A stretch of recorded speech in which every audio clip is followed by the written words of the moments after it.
So మనకి early స్టేజెస్లో అంటే స్టేజ్ 1 and 2లో మనం proper physiotherapy and conservative management తోటి మనకి మంచి రిజల్ట్స్ కనిపిస్తూ ఉంటాయి. సో స్టేజ్ 2 and 3లో మనం రీజనరేటివ్ ప్రొసీజర్స్ ట్రై చేయొచ్చు.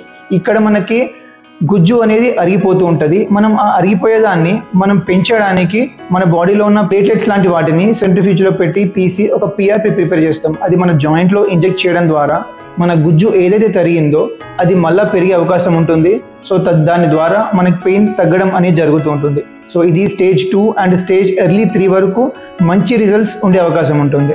So later on stage 3 and stage 4లో అంటే లేటర్ స్టేజ్ 3 and 4లో మనకి best result total knee replacement అంటే టీకేఆర్ సర్జరీతో మాత్రమే వస్తుంది. కానీ సర్జరీకి ఫిట్ అవ్వని వాళ్ళు ఆర్ సర్జరీకి చాలా ఎర్లీగా ఉన్న వాళ్ళు, సర్జరీ ఇప్పుడు చేయించుకోము అన్న వాళ్ళు, సో ఏ విధంగానైనా సర్జరీ వద్దు ఆర్ ఫిట్ లేని వాళ్ళ కోసము మనం ప్యాలియేటివ్ ప్రొసీజర్స్ ట్రై చేయొచ్చు. సో ప్యాలియేటివ్ ప్రొసీజర్స్ అంటే మనం నొప్పి మాత్రం తగ్గించే ఆప్షన్ని మనం చూసుకోవచ్చు. వీటికి మనకి అవైలబుల్ ఆప్షన్స్ జెనిక్యులర్ నర్వ్ బ్లాక్స్, అది టెంపరీగా పనిచేస్తూ ఉంటుంది. ఒక 6 months నుంచి 9 months వరకు నొప్పి లేకుండా దీంతో మేనేజ్ చేయొచ్చు. అండ్ లేదా నెక్స్ట్ ఇంకా లాంగ్ లాస్టింగ్ ఆప్షన్ అనేది రేడియో ఫ్రీక్వెన్సీ అబ్లేషన్. మనకి ఈ రేడియో ఫ్రీక్వెన్సీ అబ్లేషన్తో ఒక ప్రాపర్ ప్రొసీజర్ జరిగితే 1 to 2 years వరకు మనం పెయిన్ ఫ్రీ అయ్యే అవకాశం ఉంటుంది. బట్ ఇవన్నీ కూడా నొప్పి తగ్గించేవి లేదా నొప్పి తెలియకుండా చేసేటివి మాత్రమే.